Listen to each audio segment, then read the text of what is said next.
দর্শক, শুধুমাত্র ফেলে দেওয়া জিনিস দিয়ে বেঁচে যাবে আপনাদের জীবন, আর বেঁচে যাবে হাজার হাজার টাকা। না রিফিল, না স্প্রে, না কীটনাশক, কোনো কিছুই ছাড়াই মাত্র কয়েক মিনিটে দমন হয়ে যাবে বিষাক্ত পোকামাকড় এবং দমন হয়ে যাবে মাছি, মশা। আজকের এই টেকনিকটি আপনাদেরকে অবাক করে দেবে আর ভাববেন এই কৌশলটি কেন আমি আগে জানলাম না। হয়তোবা আগে জানলে আপনাদের এত টাকা আর খরচ হতো না। আসসালামু আলাইকুম রহমতুল্লাহ। প্রিয় দর্শক, সবাই কেমন আছেন? আশা করি সবাই ভালো। দর্শক, খুবই গুরুত্বপূর্ণ একটা রেমেডি আজকে আপনাদের সাথে শেয়ার করব, যে রেমেডির মাধ্যমে পোকামাকড় থেকে শুরু করে বিষাক্ত যে পোকামাকড়গুলো যেগুলো বর্ষার মৌসুমে আমাদের ঘরের আশেপাশে আসে এবং জানালা দিয়ে আসে, বারান্দা দিয়ে আসে, পোকামাকড়গুলো নিমিষে ধ্বংস করতে পারছে না। আজকের এই পাউডারটি শুধুমাত্র ব্যবহার করে দেখুন, অনায়াসে দেখবেন যে পোকামাকড় সব কিছু দমন হয়ে গেছে।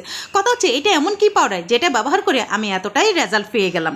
দর্শক, পাউডারটা একটা সাইডে রেখে পরবর্তীতে আমি এর নাম আপনাদের জানাবো। অবশ্য পুরো ভিডিও জুড়ে আমার সাথে থাকো। এখন যে ফেলে দেওয়া জিনিসের কথা বলেছি সেটা হলো ঢেঁড়সের যে উপরে খোসাটা থাকে এবং যে ডাটা থাকে যেটা আমরা ফেলে দিই, এটা আর কখনোই ফেলবেন না। আজকের এই ভিডিওটি দেখার পর আপনারা একেবারেই চমকে যাবেন। প্রথমত দর্শক, আমি ঢেঁড়সগুলোকে আগে ধুয়ে নিয়েছিলাম। ধোয়ার পরে ফেলে দেওয়া যে জিনিসটা সেটা আমি খুব সুন্দর করে নিয়ে নিয়েছি, আর একটা বাটিতে এটা আপনারা নিয়ে নেবেন। এখন যে কাজটা করবেন দর্শক, এর জন্য লাগবে একটা সাবান, যে কোনো সাবান আপনারা এখানে ব্যবহার করতে পারেন। এখানে চাইলে আপনারা ভিম সাবানও ব্যবহার করতে পারেন। প্রথমত দর্শক, রেমেডিটি তৈরি করার জন্য আপনারা দেখেছেন এখানে আমি ফেলে দেওয়া খোসা নিয়েছি, আর খোসার মধ্যে এখন আমি দিয়ে দিলাম হাফ কাপের মতো পানি। দর্শক, আপনারা এই টনিকটা যদি বেশি করে তৈরি করে রাখতে চান সেক্ষেত্রে দর্শক এখানে খোসার পরিমাণটা অবশ্যই বাড়িয়ে দিবেন, আর পানির পরিমাণটাও আপনারা বাড়িয়ে দিবেন। এই তো পানির মধ্যে দর্শক এটাকে এখন আমি যে কাজটা করব 10 মিনিটের মতো একটু ভিজিয়ে রাখবো। ভিজিয়ে রাখার আগে মোস্ট ইম্পর্টেন্ট যে জিনিসটা আমাদের ব্যবহার করতে হবে সেটা হচ্ছে যে কি লেবুর রস। দর্শক, এখানে আমি একটা লেবুর অর্ধেক ব্যবহার করেছি, আপনারা চাইলে এখানে পুরো একটা লেবু ব্যবহার করতে পারেন, কোনো সমস্যা না। লেবুতে প্রচুর পরিমাণ সাইট্রিক অ্যাসিড থাকে এবং বিভিন্ন ধরনের বিষাক্ত পোকামাকড় ধ্বংস করতে 100% কাজ করে এই লেবুর রস। দর্শক, এইভাবে লেবুটা দেওয়ার পর আমি খোসাটাও দিয়ে দিয়েছি, যেহেতু পরবর্তীতে এটাকে আমরা ছাঁকনির সাহায্যে নেব, সো এই জন্য আমি এখানে লেবুটা দিয়ে দিলাম। এইভাবে দেওয়ার পর দর্শক আমি একটা সাইডে রেখে দিলাম। এখন আমি দ্বিতীয় যে পদ্ধতিটা আপনাদের সাথে শেয়ার করব সেটার জন্য নিয়ে নিলাম একটা কর্পূর। দর্শক, এখানে আমি একটা কর্পূর ব্যবহার করেছি, আর এই কর্পূরটাকে আমাদের যে কাজটা করতে হবে অবশ্যই একটু থেতো করে নিতে হবে। এখন কথা হচ্ছে কর্পূরটা মানে কি দর্শক, এই কর্পূর হলো ন্যাপথলিন, যেটা আমরা কাপড় চুপড়ে ব্যবহার করে থাকি। এই ন্যাপথলিনের মাধ্যমে দর্শক বিভিন্ন ধরনের পোকামাকড় দমন করতে অনেকটাই কাজ করে। আর মাছি যদি আপনারা দমন করতে চান তাহলে অবশ্যই কর্পূরটা ব্যবহার করুন। আজকে আমি যেই টেকনিকে কর্পূরটা ব্যবহার করব ইনশাল্লাহ আপনাদের কাজে লাগবে। এই যে দর্শক দেখুন, কর্পূরটাকে কিন্তু আমি এরকম করে একটু পাউডার করে নিচ্ছি। হ্যাঁ, এটা অবশ্যই একটু গুঁড়ো করে নিতে হবে।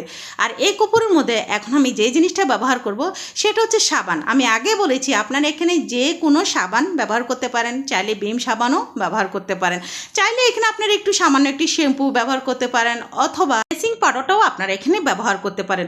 দর্শক দেখুন, সাবানটাকে এভাবে আমি একটু গ্রেটার করে নিচ্ছি। অবশ্যই এটা গ্রেটার করেই নেবেন। আর এটা গ্রেটার করার উদ্দেশ্য হলো এখানে যে গুঁড়োটা এটা খুব ভালোভাবে হয়ে যায়, সো আমি এটা এই জন্য গ্রেটার করে নিলাম। আপনারা চাইলে একটু ব্লান্ডার করেও গুঁড়ো করে নিতে পারেন।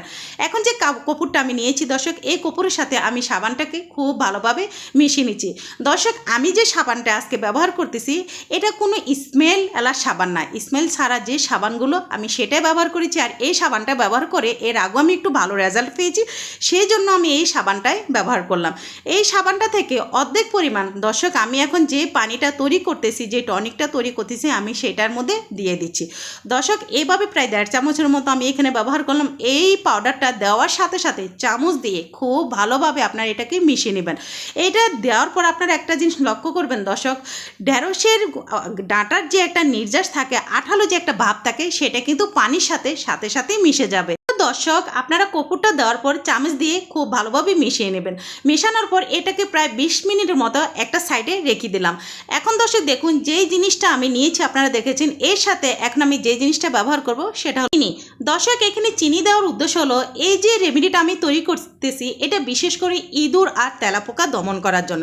ইঁদুর আর তেলাপোকা যদি দমন করতে চান অবশ্যই রেমেডির সাথে সামান্য একটু চিনি অথবা মিঠা জাতীয় কোনো জিনিস অথবা বিস্কিট যেটা মিষ্টি জাতীয় সেটা ব্যবহার করবেন।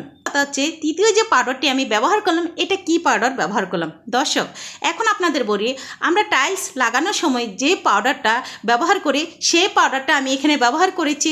আর এই পাউডারটা যখন আপনারা এই রেমেডির সাথে মিশিয়ে আপনারা একটা সাইডে রেখে দিবেন, আমি গ্যারান্টি দিয়ে বলতে পারি দর্শক, ইঁদুর যখন এই খাবারটা খাবে সাথে সাথে ইঁদুর মারা যাবে। ইঁদুরের পাকস্থলিতে এটা পাথর হয়ে জমা হয়ে যাবে।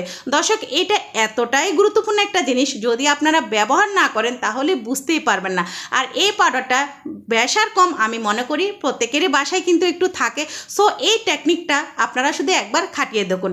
এখন যে পাউডারটা আমি ব্যবহার করলাম সেটা হলো আটা অথবা ময়দা, যে কোনো একটা জিনিস আপনারা এই পাউডারটার সাথে ভালো মিশিয়ে নেবেন। দর্শক, মিশানোর পর এখানে ভুলও আপনারা পানি ব্যবহার করবেন না, পানি তেল কোনো কিছুই ব্যবহার করবেন না, শুধুমাত্র শুকনোভাবে এটা ব্যবহার করতে হবে। শুকনোভাবে এটা তৈরি করে ছোট ছোট কোটা অথবা ছোট ছোট ঢাকনা দিয়ে আপনারা এটা বিভিন্ন জায়গায় রেখে দেবেন। তবে একটা কথা দর্শক, যেহেতু এটা পাউডার জাতীয় জিনিস, বাচ্চাদের নাগালের বাইরে রাখবেন যেন বাচ্চারা কোনো প্রকার এটা না পায়। বাচ্চারা যদি এটা পায় খেলে তাদের অনেকটাই ক্ষতি হয়ে যাবে। সো এটা থেকে আপনারা সতর্ক থাকবেন। এইভাবে ছোট ছোট করে দর্শক আপনারা কাগজে অথবা কোঠায় বিভিন্ন জায়গায় রেখে দেবেন, খাটের নিচে, ক্যাবিনেটে, সোফার নিচে, কিচেনে। যখন আপনারা রাখবেন দর্শক, আমি গ্যারান্টি দিয়ে বলতে পারবো যে আপনাদের বাসায় যদি তেলাপোকা এবং ইঁদুর থাকে, বিশেষ করে টিকটিকি থাকে, এটা খাওয়ার সাথে সাথেই মারা যাবে। আর নতুন করে কোনো তেলাপোকা, ইঁদুর, টিকটিকি একেবারে জন্মাবে না। দর্শক, এই যে পাউডারটা আমি তৈরি করেছি, এটা অল্প অল্প করে আপনারা বিভিন্ন জায়গায় রাখতে পারেন, বেশি করে তৈরি করার একদমই দরকার নেই, এটা অল্পতেই যথেষ্ট। দর্শক, আপনারা দেখেছেন এটা আমি কিভাবে তৈরি করে এবং কিভাবে এটা আপনারা কাজে লাগাবেন ইনশাল্লাহ। এই যে টনিকটা আমি তৈরি করে নিলাম দর্শক, এটা প্রায় 20 মিনিটের জন্য আমি একটু রেস্টে রেখে দিয়েছি।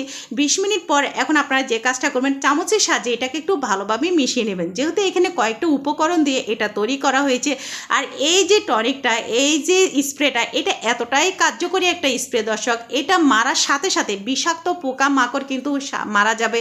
সেই সাথে দর্শক, আপনাদের বাসায় যদি মাছি থাকে, মশা থাকে, টিকটিকি থাকে, তাদের গায়ে যদি একবার আপনি এটা স্প্রে করতে পারেন, 100% কোনো প্রকার মাছি মশা একদমই থাকবেন না। এখন আমি যে কাজটা করতেছি, একটু ছেঁকে নিচ্ছি দর্শক, যেহেতু এখানে ফেলে দেওয়া খোসাটা রয়েছে, আর এই খোসা সহকারে কিন্তু স্প্রে করতে আমাদের একটু সমস্যা হবে। সো সেই ক্ষেত্রে আপনারা অবশ্যই এটা ছেঁকে নেবেন। হ্যাঁ দর্শক, এইটা থেকে যদি একদমই নির্যাসটা আপনারা বের করতে চান, তাহলে অবশ্যই 20 থেকে 30 মিনিট আপনারা এটাকে রেস্টে রেখে দেবেন। রেস্টে রাখার পর আপনারা যখন আঠিটা থেকে দেখবেন যে কোনো প্রকার আঠালো ভাব নেই, তারপরে কিন্তু আপনারা এটাকে ছেঁকে নেবেন। এখন আমি এখানে যে জিনিসটা দিচ্ছি, এটা হলো স্যাভলন। না দিলেও চলে, বাট দিলে একটাই উপকার, স্যাভলন কিন্তু বিভিন্ন ধরনের জীবাণু ধ্বংস করতে 100% কাজ করে। আর এই স্যাভলনটা খুবই উপকারী একটা স্যাভলন। আশা করি ডেটল থাকুক, স্যাভলন থাকুক, যে কোনো একটা আপনারা ব্যবহার করতে পারেন, না থাকলেও সমস্যা নেই। দর্শক দেখুন, এভাবে কিন্তু এটাকে আমি খুব ভালোভাবে মিশিয়েছি।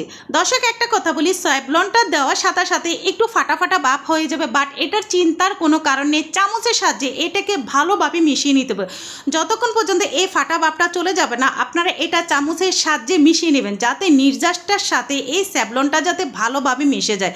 এটা খুবই কার্যকরী একটা সিরাম। আশা করি আপনাদের কাছে এই স্প্রেটা খুবই কাজে লাগবে এবং মশা মাছি থেকে আপনারা চির মুক্তি পাবেন, কোনো প্রকার টাকা খরচ ছাড়াই, বিনা পয়সা আপনারা এমন একটা টেকনিক আজকে আপনাদের সাথে শেয়ার করলাম। এবং এটা যদি একবার তৈরি করে আপনারা ব্যবহার করতে পারেন, বারবার তৈরি করার একদমই দরকার নেই। দর্শক, পাউডারটা আমি যেই টেকনিকে আপনাদের বলেছি, আশা করি যদি সেই টেকনিকটা আপনারা কাজে লাগাতে পারেন, তাহলে দেখবেন ইঁদুর থেকে আপনারা চির মুক্তি পাবেন এবং ইঁদুরের বংশ বিস্তারও থাকবে না ঘরের মধ্যে একটাও। দর্শক, রেমেডিটা কেমন হয়েছে সেটা অবশ্যই জানাবেন। আল্লাহ হাফিজ, সবাই ভালো থাকবেন।